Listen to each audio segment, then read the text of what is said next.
नमो तस्य भगवतो अरहतो सम्मा सम्बुद्धस्य।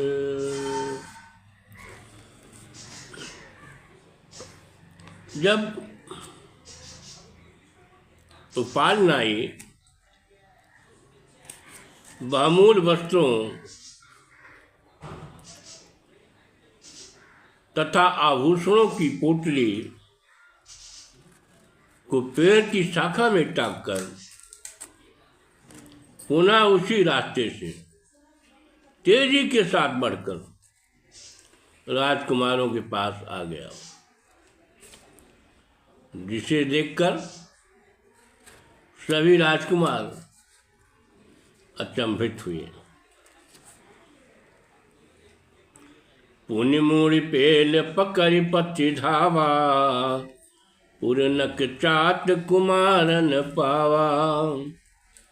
जान गए ठग लूट ही राहा, पूछ ही मीत भयों किम कहा। फिर वह सिर की सीधा में उसी रास्ते दौड़ पड़ा जिससे वह वापस आया था। नगर के पास उसने कुमारों को पा लिया। उन लोगों ने समझा कि उपाय को बदमाशों ने लूट लिया। तब भयभीत होकर वे पूछने लगे, हे उपाली, क्या हुआ? तुम वापस क्यों लौट आए? वह बस कुछ साफ साफ नहीं बोल पा रहा था, लेकिन शाक कुमारों के धीरज बढ़ाने पर वह भय और संदेह को प्रकट करते हुए सब हाल खोलकर बता दिया। राजकुमार देवदत्त अत्यंत क्रोधित हुआ कि यह मूर्ख अपार धन पाकर गंवा दिया। यह तो आकाश पर चढ़ने के बाद पाताल में गिर गया। राजकुमार आनंद के समझाने पर देवदत्त शांत हुआ। शाक के स्वभाव उजागर आछे, राखहि माथन हाथन पाछे। पायहि जोई पचायहि सोई, ताहि त सोच करहु जन कोई। शाकों का स्वभाव तो सारे लोग भली भांति जानते हैं, उजागर है। वे अपने मस्तकों को अपने हाथों के पीछे रखते हैं, अर्थात वे सोचते बाद में हैं और काम पहले कर डालते हैं। उस पोटली को अब कोई चिंता मत करो, उसे जो भी पाएगा वही पचा लेगा। भेट ही भूप अतुल धन तब हूँ, लीन न बुद्ध न लें। पाय प्रबोध सब हर साई, चल पुण्य बेलु विपिन विच आए। बुद्ध को राजा ने पहले भी बहुत सा धन भेंट किया था, पर उन्होंने ना उसे लिया तब लिया, ना उसे अब लेंगे। इससे सबको संतोष हो गया और सब प्रसन्न हो गए। फिर वह सब लोग चलकर बेड़वन आ गए। परनत भय सब जाय समीपा, साकन हेर मुदित जगदीपा। पूछहि सेम कुशल भगवंतु, आमन केरे परो जनयन्तु। शाक्य मुनि गौतम ने पास आकर सबने उनको प्रणाम किया। शाक कुमारों को देखकर विश्वदीपक सम्यक संबुद्ध बहुत प्रसन्न हुई। तथागत ने उन सबसे कुशल मंगल पूछा और अंत में आने का प्रयोजन जाना। देवदत्त बोला भी हंसी, देन तुम्हें सहयोग, राजपाट धन धाम तजी, आए गए हम लोग। राजकुमार देवदत्त हंसकर बोला, हम लोग आपको सहयोग देने के लिए राजपाट और घर बार छोड़कर यहाँ आए हैं। भिक्षु संग महलेव मिलाई, हो सबल बड़ संबल पाई, हमरे होत करो जन शंका, वही है बार तुम्हारे नवंका। आप हम लोगों को भिक्षु संग में मिला लो और हमारा मजबूत सहारा पाकर बलवान हो जाओ।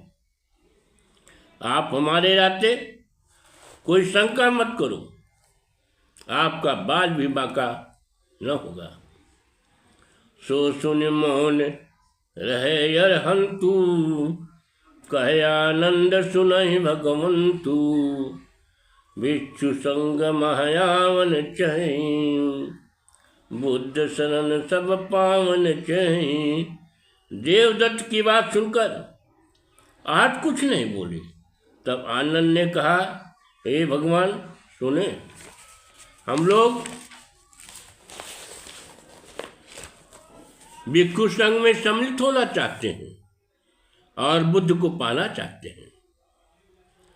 देव हमारी हरहि भव माया, उपसन्न करहि कर दाया, देखो पालहि ठाठ पछारी, बोल उठे यश दस बलधारी। हे भगवान, हमारे भ्रमजाल को दूर करें और दया करके हम लोगों को प्रसन्न करें। उसी समय उपाल को पीछे खड़ा हुआ देखकर 10 पारमिताओं को धारण करने वाले सम्यक संबुद्ध से बोले, देहु बताहि तुम्हें निज चाहा, आवन केर परोजन काहा, बोल उरई महि माथ नवाई, जानहि मोर मर्म मुनिराई। हे पाल, तुम भी अपने मन की इच्छा बता दो, मैं जानना चाहता हूँ तुम यहाँ किस प्रयोजन से आए हो। गोपाल ने नतमस्तक होते हुए कहा, हे मुनिराज, आप हमारे मन की इच्छा स्वयं जानते हैं।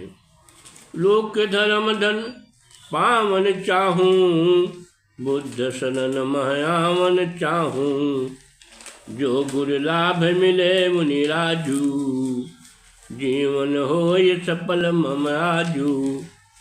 मैं संसार में धर्म रूपी धन पाना चाहता हूँ और बुद्धि की शरण में आना चाहता हूँ।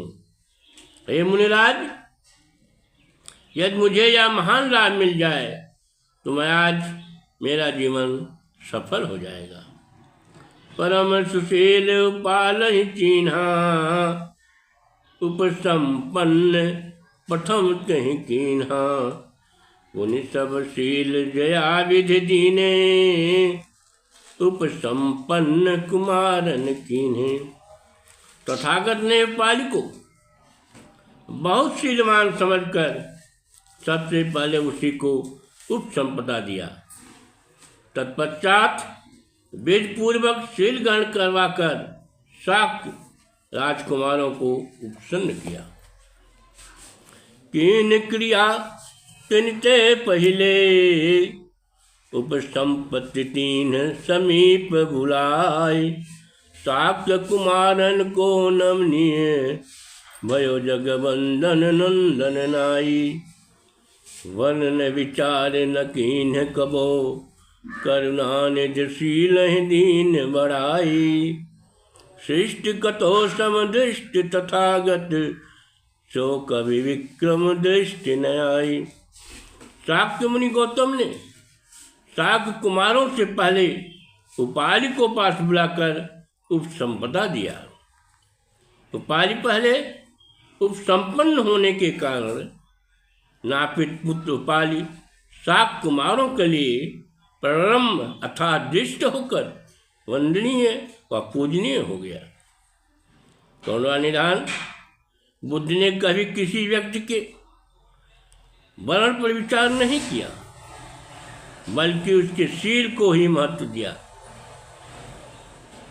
कभी कहते हैं कि समय दृष्टि रखने वाले तथागत बेजोड़ हैं, वैसा समय दृष्टि रखने वाला संसार में कोई नहीं है। भगवान बुद्ध का चरित्र सभी सांसारिक दोषों का हरण करने वाला है, सबका कल्याण करने वाला है। ऐसे करुणा निधान जो कूर्चा न मनो बंधन नमो बुद्धाय।